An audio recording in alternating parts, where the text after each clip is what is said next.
Good evening दोस्तों, मैं हूं दिनेश के वोरा। बहुत बहुत स्वागत है आपका वर्ल्ड न्यूज़ के इस प्रोग्राम के अंदर। दोस्तों, व्लादिमीर पुतिन रशिया के राष्ट्रपति भारत पहुंच गए। मोदी जी ने उनका स्वागत किया। कल एक फॉर्मल उनको प्रोटोकॉल दिया जाएगा प्रेसिडेंट हाउस के अंदर और फिर एक स्टेट डिनर भी होगा। लेकिन कमाल की बात है कि राष्ट्रपति को लेने के लिए भारत के राष्ट्रपति एयरपोर्ट नहीं जाते। राष्ट्रपति को दरअसल एक किस्म से इतना ज़्यादा साइडलाइन किए जाना, और साथ में जो एलओपी हैं हमारे leader of opposition Rahul Gandhi, normally जो भी हेड ऑफ स्टेट आते हैं उनको लीडर ऑफ अपोजिशन की उनकी एक मुलाकात होती है, छोटी, मे बी आधे घंटे की हो, लेकिन वो मुलाकात होती है।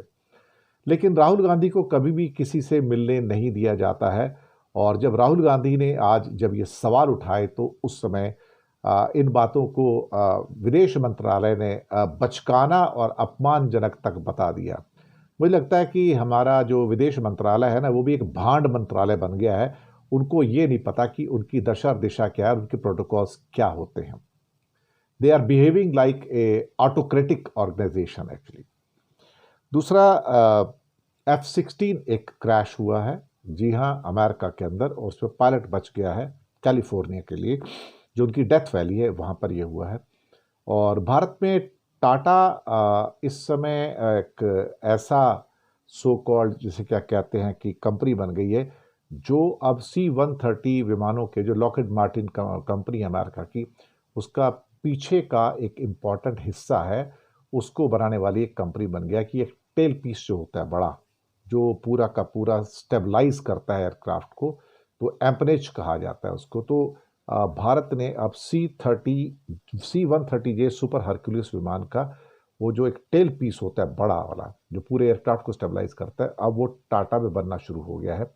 और ये लॉकहीड मार्टिन का कहना है कि ये बहुत इम्पॉर्टेंट है हमारे लिए कि इंडिया के अंदर ये चीज़ें भी, जो कि C-130J का बनना शुरू हुआ है, तो एक किस्म से इंडिया उस सप्लाई चेन का एक हिस्सा बन गया जो दुनिया में इस C-130J का जो सुपर हरक्यूलिस विमान है, जो काफ़ी फेमस माना जाता है एज ए, आप कह सकते हो, सामान ले जाने के लिए। और मोस्टली एयरफोर्स जो है इसको इस्तेमाल करती हैं, और थोड़ा बहुत इसका इस्तेमाल जो है वो सिविलियन वे के अंदर भी किया जाता है। लंबी दूरी तक ये उड़ सकते हैं, ये प्रोपेलर ड्रिवन एयरक्राफ्ट होते हैं ये।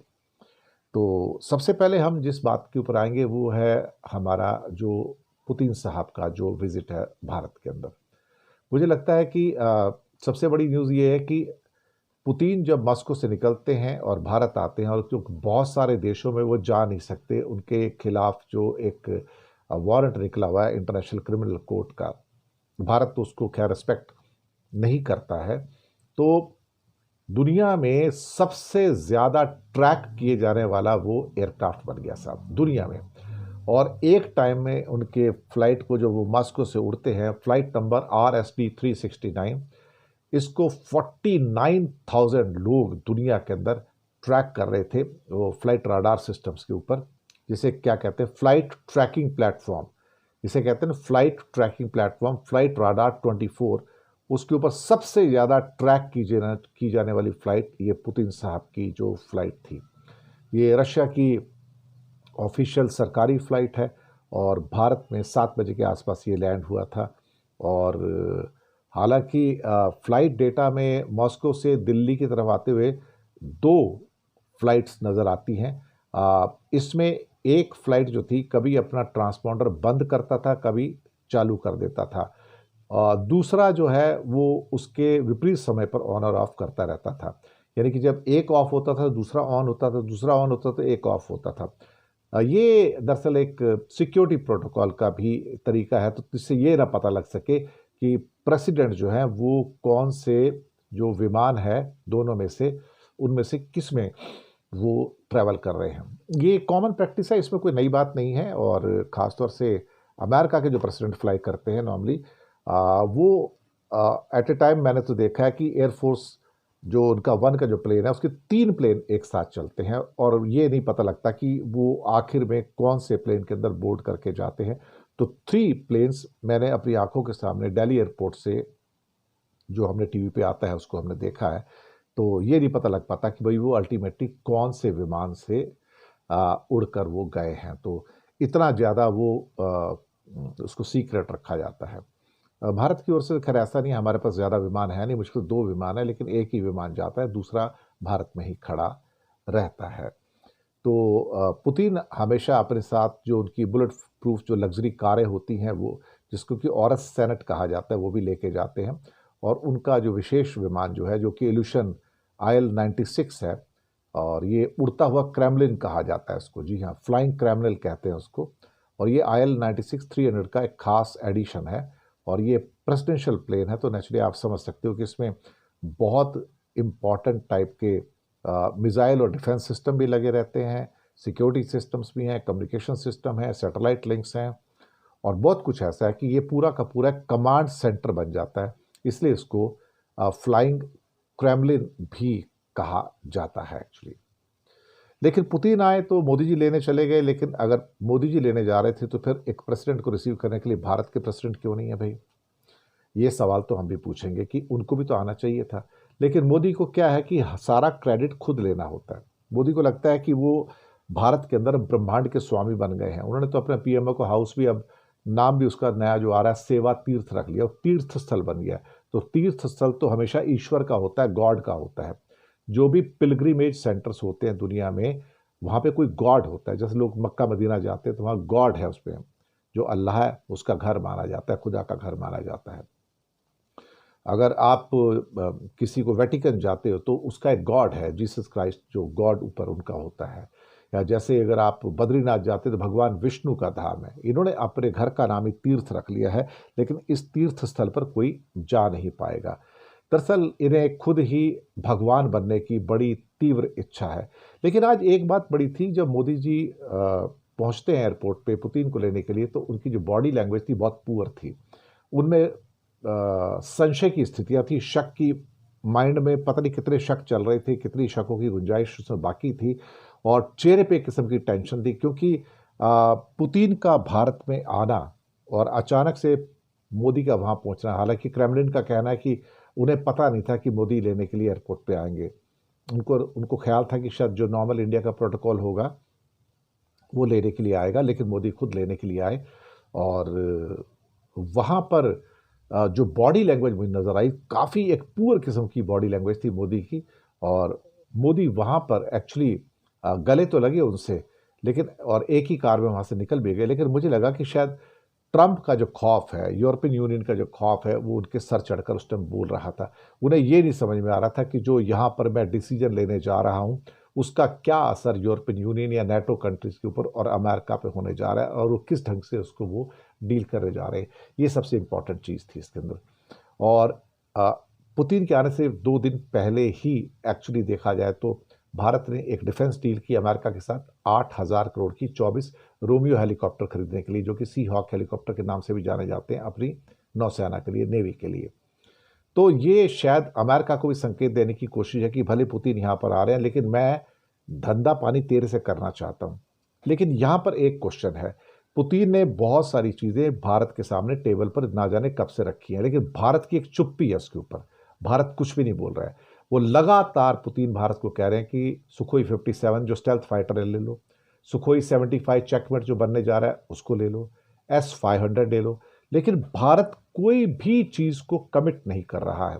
अमेरिका का जो खौफ है, ट्रंप का जो खौफ है, और साथ में हमारी डील भी नहीं हुई है। अब डील ना होने की वजह से और रूस से तेल खरीदने की वजह से हमारे पास जो 50% के टैरिफ लगे हैं, वो भी अपना कंधे के ऊपर एक्चुअली देखा जाए तो सारा का सारा जो नाच हो रहा है हमारा, तो हमारी तो बहुत प्रॉब्लम है। दूसरा, दिमित्री पेस्कोव जो कि क्रेमलिन के मेन स्पोक्स पर्सन है और पुतिन के राइट हैंड मैन है, उनका ये कहना है कि हमारा चाइना के साथ जो है एक क्या कहते हैं कि एक बहुत बड़ा एग्रीमेंट है, तो नो लिमिट एग्रीमेंट है। हम दिल्ली के साथ भी ऐसा करना चाहते हैं, लेकिन क्या दिल्ली तैयार है? हम किसी भी हद तक आगे जाना चाहते हैं, जिस लेवल पे हम चाइना के साथ हाई लेवल कोऑपरेशन में हैं, हम भारत के साथ जाना चाहते हैं। लेकिन भारत को फैसला करना है अल्टीमेटली कि क्या वो हमारे साथ आगे जाना चाहता है या नहीं जाना चाहता है। हम तो सारी हद क्रॉस करने को तैयार हैं, लेकिन क्या भारत अपनी हद क्रॉस करने को तैयार है? मुझे लगता है कि यहाँ बहुत सारे सवाल हैं कि भारत को जो डर है, शायद वो डर जब एयरपोर्ट पे मोदी लेने गए तो वहाँ पर भी नज़र आया।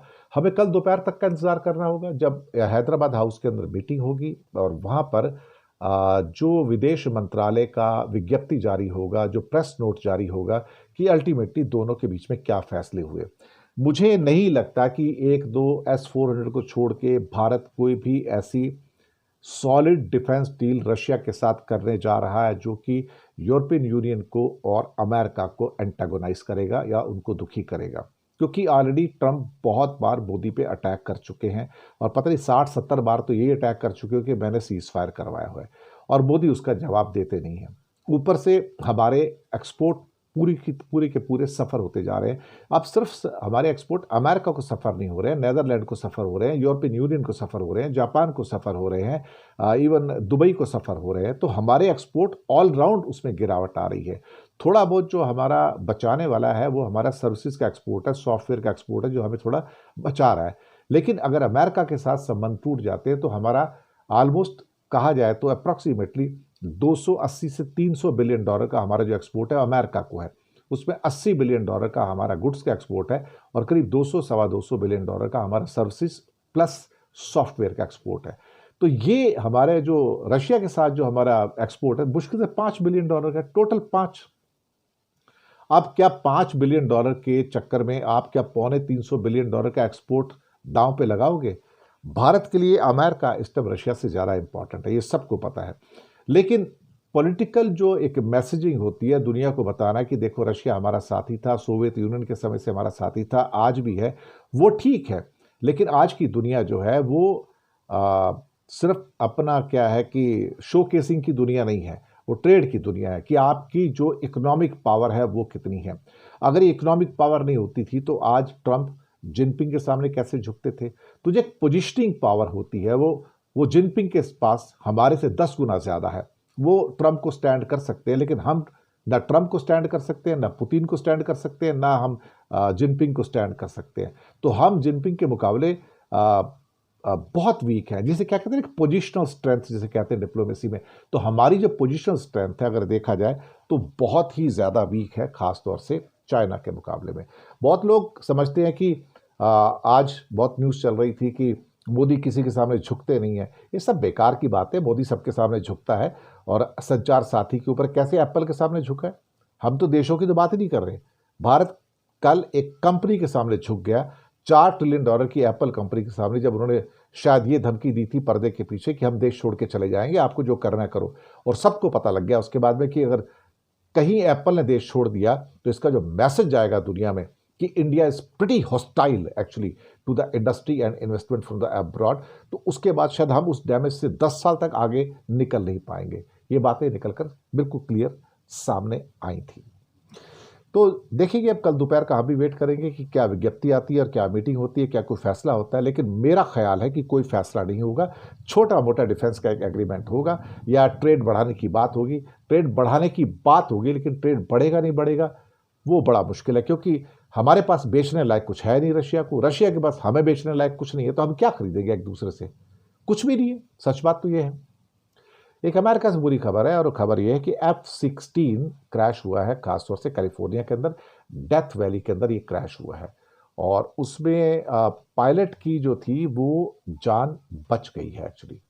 और अच्छा हुआ, चलिए कम से कम पायलट की जान तो बची है, हमें वो उसकी मौत तो नहीं हुई। एक पाकिस्तान से खबर है कि पाकिस्तान ने कुछ मिसाइल टेस्ट किया है, उनकी नेवी ने मिसाइल्स टेस्ट किए हैं और ये खबर अब निकलकर बाहर आ रही है। नेवी पे काफ़ी एक्सपेंसेस बढ़ रहे हैं, उनके पास AIP इक्विप्ड जो सबमरीन्स आई हैं 3-4 अभी चाइना से। इंडिया के पास तो AIP इक्विप्ड एक भी सबमरीन नहीं है, जबकि पाकिस्तान के पास है। सुना है कि 25 नवंबर को पाकिस्तान की नेवी ने supersonic missile anti ship smash नाम की एक एंटी शिप बैलिस्टिक मिसाइल का एक सक्सेसफुल टेस्टिंग किया है। ये 350 किलोमीटर की दूरी तक मार कर सकती है और इसको नेवल फ्रिगेट से, जो कि जुल्फिकार क्लास है F-22P, वहाँ से इसे लॉन्च किया जा सकता है। और ये 350 किलोमीटर की जो बैलिस्टिक मिसाइल है इसका ये टेस्टिंग हुआ है। इसके अलावा कुछ और जो उनकी मिसाइल्स हैं उनका भी अब टेस्टिंग हुआ है, उनको भी वहाँ पर इक्विप किया गया है। तो ये टेस्ट क्यों खास है कि पाकिस्तान अपनी बैलिस्टिक मिसाइल्स के ज़ख़ीरे को बड़े पैमाने पर बढ़ाना चाहता है और वो इसके द्वारा चाइना से जो मॉडर्न टेक्नोलॉजीज़ है सबमरीन की और बाकी, उसको बहुत तेज़ी से एक्वायर कर रहा है। अब देखते हैं क्या होता है, लेकिन चाइना की मदद से कम से कम नेवी का जो उनका अपग्रेडेशन है वो बहुत ही फास्ट स्पीड से हो रहा है पाकिस्तान का, इसमें कोई शक वाली बात नहीं है। तो इसके साथ ही हम आपसे आज्ञा लेंगे, शुक्रिया अदा करेंगे कि आप आते हैं और चैनल को सब्सक्राइब कीजिएगा। हो सके तो छोटी छोटी आर्थिक मदद कर सकते हैं, नीचे हमने आपके लिए यूपीआई नंबर और बैंक अकाउंट नंबर दोनों दिए हैं। किसी एक को चुनकर छोटी सी मदद करेंगे तो अच्छी पत्रकारिता को बचाने में आप हमारे सहयोगी भी बनेंगे। बहुत बहुत शुक्रिया आप सबका। हंसते रहिए, मुस्कुराते रहिए, खुश रहिएगा। Good night.